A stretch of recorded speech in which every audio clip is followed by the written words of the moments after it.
Hai, Assalamualaikum warahmatullahi wabarakatuh. Perkenalkan, nama saya Nabila Azmi dari kelas 3B Prodi Akuntansi Syariah dengan NIM 12492100061. Oke, di video ini aku akan bahas mengenai outsourcing. Teman-teman ada yang pernah dengar gak sih outsourcing itu apa? Oke, kita akan kupas tuntas di video kali ini. Outsourcing di Indonesia antara efisiensi ekonomi atau perlindungan tenaga kerja. Yuk.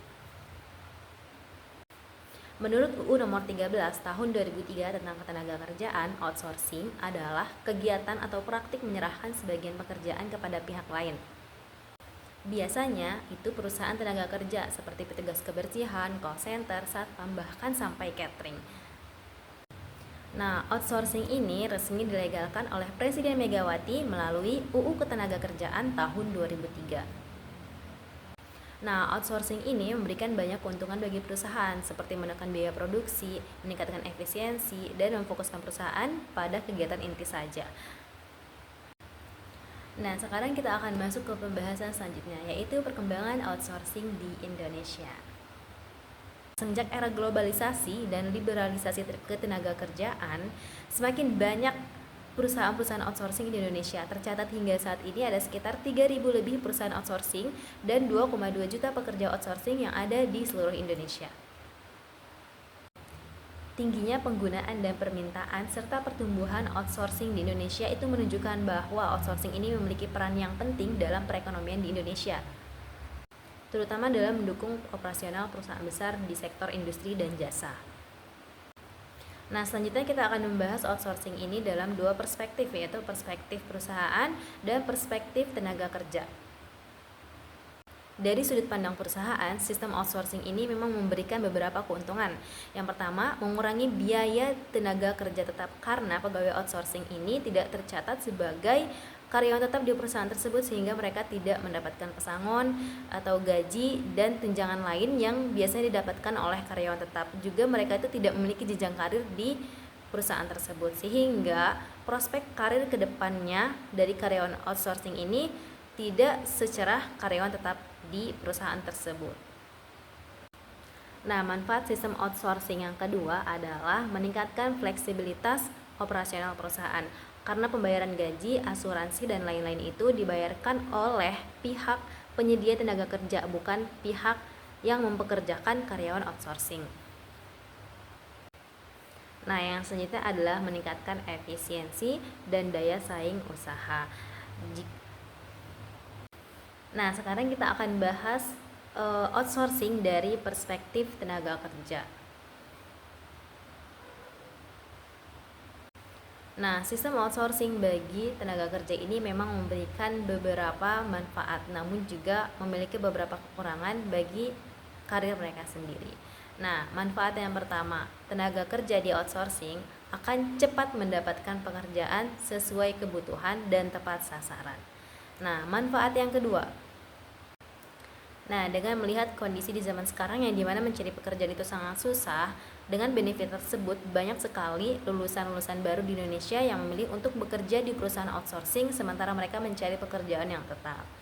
Nah, namun di balik kelebihan tersebut, sistem outsourcing ini juga memiliki beberapa kekurangan. Kekurangan sistem outsourcing yang pertama adalah ketidakpastian kerja tenaga kerja, yang dimana nasib pekerjaan karyawan outsourcing ini sangat bergantung pada kontrak yang berlaku antara perusahaan outsourcing dengan perusahaan yang merekrut mereka. Selanjutnya adalah upah yang relatif rendah karena mereka tidak setara dengan karyawan tetap. Kemudian juga karyawan outsourcing ini sangat kecil kemungkinannya untuk mendapatkan jenjang karir dan jaminan kesejahteraan seperti karyawan tetap lainnya. Hal itu semua bisa disebabkan karena karyawan outsourcing adalah pekerja dengan status karyawan tidak tetap, dan mereka juga memiliki kontrak kerja yang sangat pendek serta perbedaan status antara karyawan tetap dan karyawan tidak tetap. Nah, dengan segala dinamika dan permasalahan dari sistem ini mendapatkan banyak penolakan dari serikat buruh karena dianggap memperlemah tawaran pekerja dan berpotensi untuk menciptakan ketimpangan sosial. Lalu, kita mempertanyakan apa sih peran pemerintah pada masalah ini? Yuk kita bahas. Nah, permasalahan outsourcing ini direspon oleh Presiden Konfederasi Asosiasi Serikat Pekerja Indonesia, yaitu Karusdi Muhammad Aspek. Beliau mengatakan bahwa sistem outsourcing ini merusak stabilitas kerja dan menurunkan kesejahteraan buruh. Beliau juga meminta pemerintah untuk menghapus outsourcing atau setidaknya meminimalkan pertumbuhan outsourcing, karena outsourcing itu lebih banyak memberikan kerugian daripada manfaat atau perlindungan kepada karyawannya.